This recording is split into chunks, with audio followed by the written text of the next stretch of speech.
your shirt. Or bro, sick shoes, where'd you get them from? At one point or another, we have all received a compliment because of something that we were wearing. Now, by a raise of hands, how many of you have given a compliment to someone because of what they were wearing?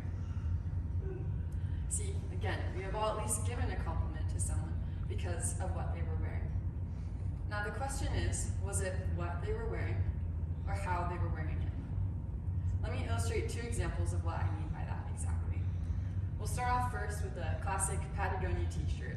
In my opinion, one of the most controversial articles of clothing, but that's a topic for another talk. Patagonia is an outdoor company that makes outdoor wear and outdoor equipment for one mission statement and one goal: to protect and sustain the environment in which we live. And they make their outdoor equipment and their outdoor wear for the same audience that believes in the same thing. So this shirt can go two ways. The first way being for the classic granola man, mountain man, granola woman, however you will. Someone who also believes in the same mission statement to help protect and sustain the environment in which we live. And by wearing their clothing and using their equipment, they're communicating and indicating to those around them what they believe in. That they also want to help preserve Mother Nature by the activities that they participate in outside. The second way that this shirt can go is with a classic frat bro, a bro, if you will. Someone that wears it for the label, the logo, the heavy price tag that it came with, not necessarily because of the mission statement that Patagonia lives by or holds true. Because society tells us that the more money we spend, the cooler we are. The next example I'd like to use is a French beret. French beret is clearly made because it indicates where someone is from, what their culture is. And this article of clothing can also go two ways. The first way, indicating, again, for its initial purpose, someone who is from France. By wearing it, they signify and communicate to those around them where they're from and what their culture is. The second way that this hat can go is for the classic Pinterest girl. Someone who wears it because it's aesthetically pleasing, it's in trend. And by wearing it, they're telling those around them that they're artistic, that they like to keep up with the styles around them, not because necessarily they're from France, but because they enjoy it. And all of these examples go to show it's not what you wear, it's how you wear it. This is a line or a self-mantra that I came up with in high school in my earlier years of schooling, because for me, clothing and fashion has always been a way for me to express myself, who I am as a person, and to communicate to those around me what my personality, my traits, or even my morals and my qualities that I have. And in communication, a study done by Dr. Rahim, he conducted a study on communication, and he concluded that 7% of our communication is verbal, only 7%. And the other 55% of our communication is body language. Now it's important to know what exactly body language is. Body language is the way that we respond or behave based off of the way that someone else is communicating with us, what they say or how they act towards us.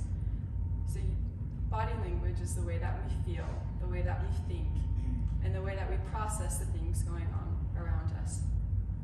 So wouldn't you think that the clothes that we put on our body affects the way that we think and the way that we feel, ultimately affecting the way that we communicate with those around us?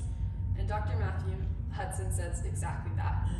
What you wear can influence your thinking and negotiating skills, and even hormone levels and heart rate.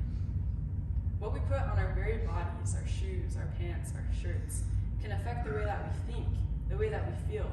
It physiologically impacts our body, again, thus affecting the way that we communicate with those around us. It's not what you wear, it's how you wear it. A great and prime example of this is fashion icon Rihanna, who is known for her high fashion beauty brand and her ability to take anything she wants and make it her own.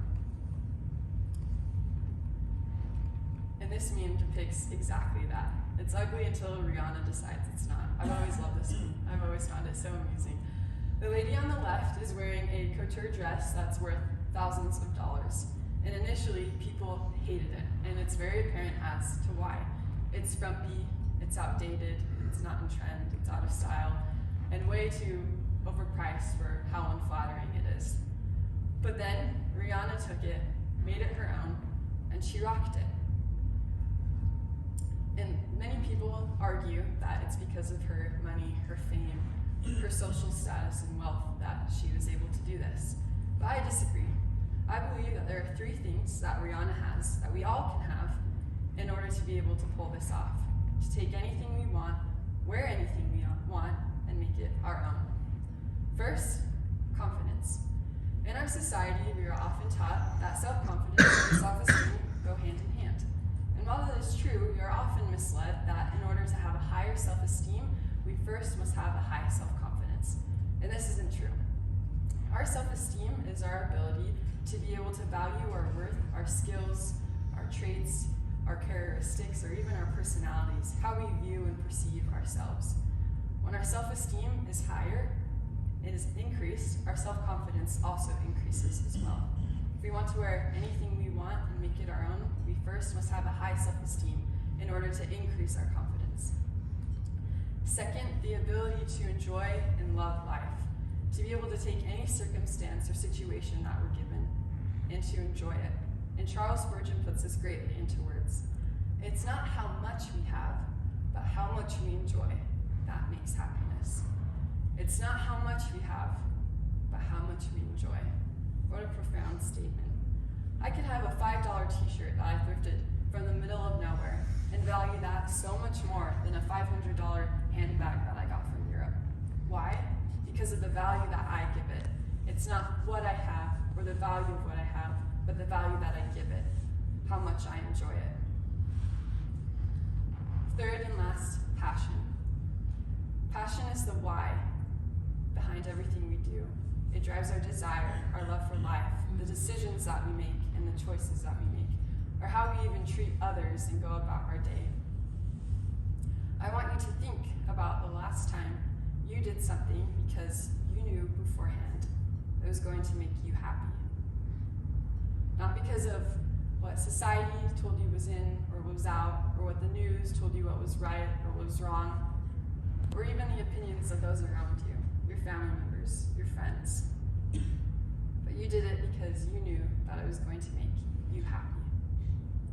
Now think of those emotions and those feelings and those thoughts, and take those with you the next time you go to your closet to pick out what you're going to wear for the day. Look at your shoes, your pants, and your shirts, and choose what's going to make you happy, regardless of the logo or the label or the heavy price tag that it may or may not have come with. Pick what's going to increase your confidence, increase your ability to enjoy and love life, and increase your passion, your why, about why you go about your day. It's not what you wear, it's how you wear it.